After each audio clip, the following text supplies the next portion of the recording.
participate in this congress and present my short report. My name is Pavlo Kydon. I'm the assistant of Department of Psychiatry, Narcology and Medical Psychology of Poltava State Medical University, Ukraine. I would like to admit that I am psychiatry, and I would like to show the interconnection between the mental state of patients and his function of cardiovascular system. I would like to present a report on the topic features of cardiac conduction during psychomotor agitation in patients with paranoid schizophrenia. As an introduction, I would like to admit that arrhythmias and conduction disturbances are one of the most complex and urgent problems of modern cardiology. It is generally recognized that the main etiological factors of arrhythmias are natural or heart disease. However, in some cases, even the use of modern research methods does not detect pathological changes in the heart, which indicated the existence of extracardial factors. And among them, neurogenic factors occupy a significant place. However, the pathophysiological mechanism of this neuronal involvement in the pathogenesis of cardiovascular diseases remain unclear yet, despite of the fact that, for example, Emil Kraepelin, the famous psychiatrist, described the different autonomic changes in patients with schizophrenia even in 1899. Among them, he admitted such disorders as tachycardia, sweating, increased salivation, and mediation. One of the possible mechanisms of influence of the brain on the cardiovascular system was the influence of the prefrontal cortex. We should admit that the prefrontal cortex modulates the activity of neural networks responsible for autonomic regulation. And at the same time, it has a tonic inhibitory effect on the structures of the limbic system, which is a response for different mental disorders and our mental activity in general. For example, such part of the limbic system as amygdala. And amygdala, at the same time, has affected the intensity of parasympathetic modulation of the heart rhythm. The lack of activation in the medial prefrontal cortex in schizophrenia reduces the inhibitory control over the autonomic function of the limbic system, which leads to its overexcitation and decrease in the activity of parasympathetic modulation of the heart rate. It can be assumed that along with the existence of the cerebrocardial connections, it is possible to have a positive potential cardiocerebral influence from the target organ, from the heart. All of the above facts determine the relevance of the present study. Our aim. The aim of our research work was to study the effect of psychopathological symptoms, in particular the psychomotor agitation, on cardiac conduction in persons without any concomitant pathology of cardiovascular system. Material and methods. 32 patients with a diagnosis of schizophrenia paranoid form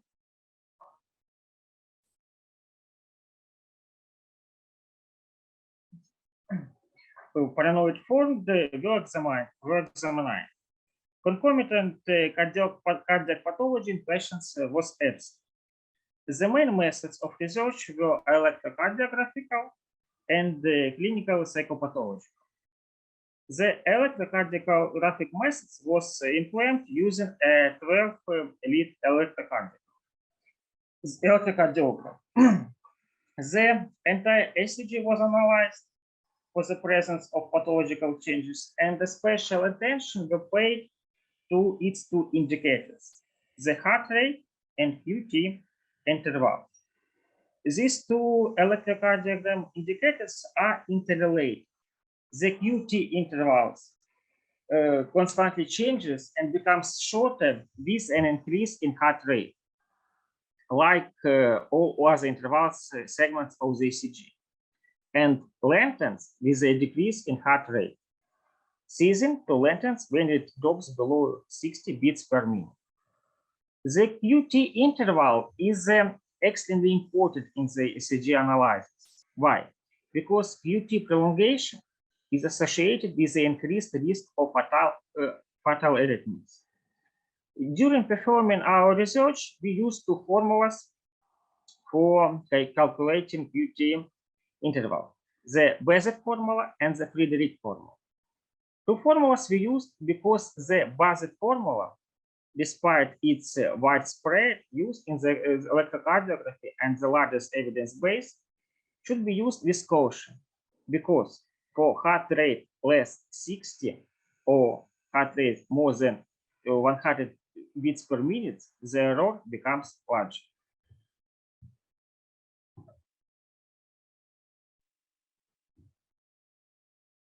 During the work, electrocardiography research of the patients was carried out 3 times.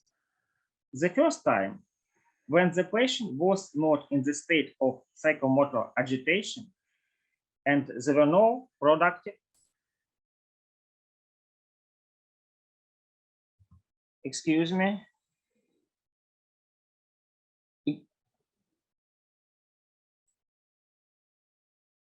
do you see the current slide? Yeah, your slide is not moving at all, sir. It is from the first page only. And now on the first? Sir, you need to just click it one by one, like so that when you're, it is from the first page itself. You can see the current slide. The electrocardiography of the patient was carried out 3 times.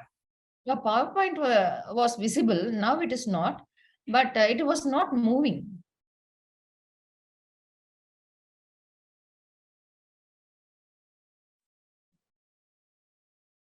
Now you see, yes? No, now it is not.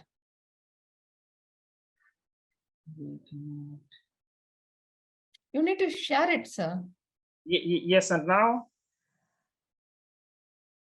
Yeah, it is. Yes, sir, it's fine. Everything is okay, yes? Yes, fine. Excuse me for some technical problems. Yeah, sir. So during our work, electrocardiography of the patient was performed 3 times. During the first time, the patient was not in a state of psychomotor agitation and there were no any productive psychopathological symptoms. During the second time, the first electrocardiogram, we should consider as a control indicator of a cardiac activity.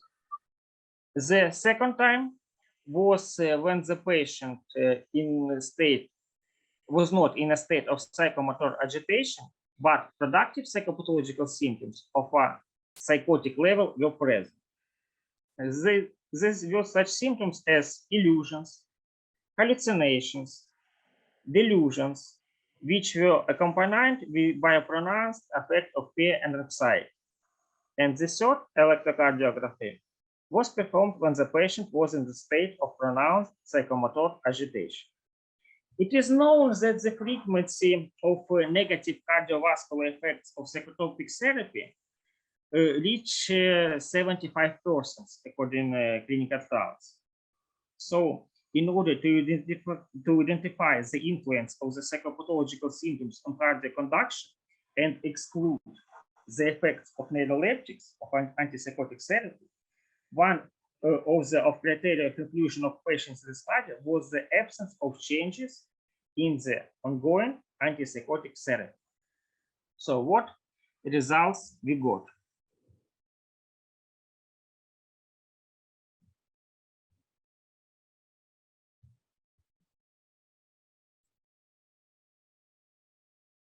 What results we got? I hope you see the table with results, and now I try to name these results. The average value of QTC according to the Bazet formula during the first electrocardiography was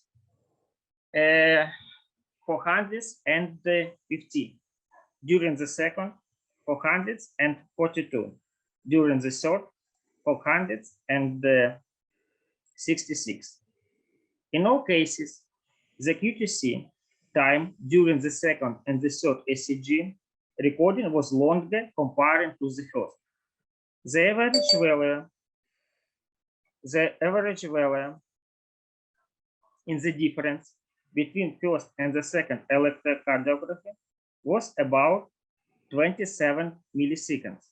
And this was a clinical significant and statistically significant changes according to the Fisher's criteria. Between first and second, about 50, the difference was about the 50 seconds. And it was the statistically significant changes too. Between second and third, about 24 seconds. Statistically significant changes too. The average value of UTC according to the Friedrich formula during first electrocardiography was about 402 milliseconds. During second, 426 milliseconds. During third, 441 milliseconds. In all cases, 100% of cases, the QTC time during the second and third ECG recording was longer comparing with the first. The average value in the difference in indicators between first and second electrocardiography was 24 milliseconds. It was statistically significant. Between first and third, it was the difference between was the about 39 milliseconds. Between second and third, the difference was about 15 milliseconds, and these changes were statistically significantly changes. The mean heart rate during first ECG registration was about 71 beats per minute. During second, it was 82 beats per minute. And during third, the heart rate was about 95 beats per minute. In 93%, heart rate during the second ECG recording was higher comparing to the first one. In 3% it was lower, and in 3% it remained unchanged. The average value of the difference in the number of heart rates between first and second electrocardiography was about 11 beats per minute, and it was statistically significant. Heart rate during ECG registration, so the ECG registration was higher comparing to the first in all cases. The mean value of the difference in the number of heart rates between first and second electrocardiography was 22 beats per minute. Comparing the heart rate during second and third ECG recording revealed that it was in all cases higher than the average value of the difference was 13 beats per minute. It was sound why we pay special attention to the heart rate, because we admitted earlier that the increasing of heart rate usually caused the shortening of the QTC interval. But according to our research work, we admitted that increasing in heart rate does not cause a shortening in the QTC interval, which followed from the formulas used to calculate this interval. The next slide.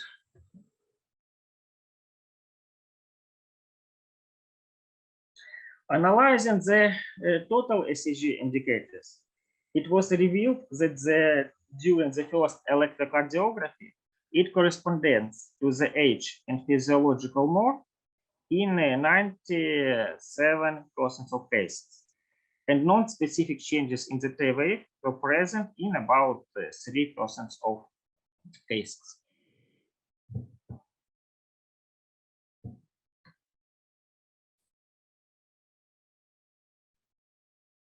During the second ECG registration, we see the next numbers.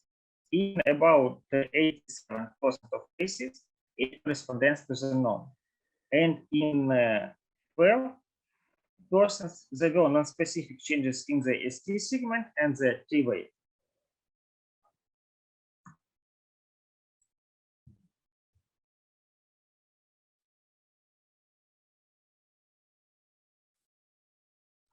And during the third electrocardiography, we admitted that ECG corresponds to the age and physiological norm in 47% of cases.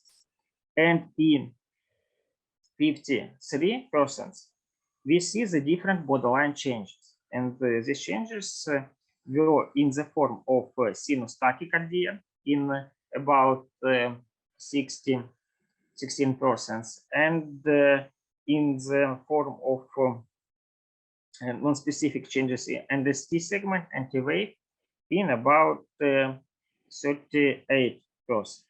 And these changes, comparing with previous groups, were statistically significant. The non-specific changes in the ST segment and T wave identified during the studies can indicate that patient has different problems with repolarization in the heart.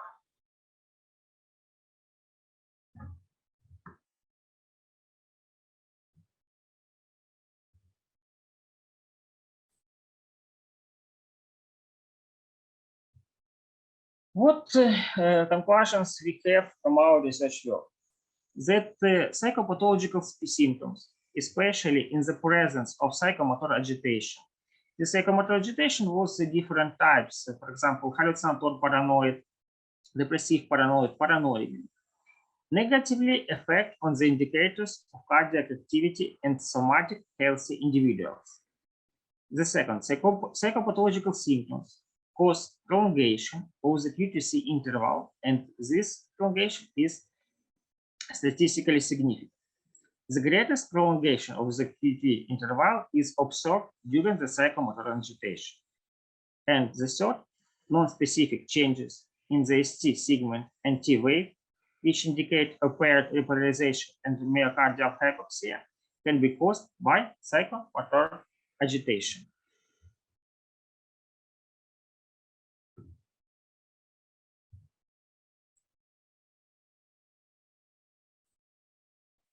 Great, thanks for your attention. My short report is finished. Excuse me for technical problems, but I hope that the main from the presentation I tried to say. Thank you very much.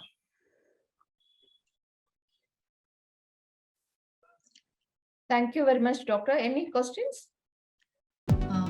It was a very nice deliberation. Can I ask one question? Whether the change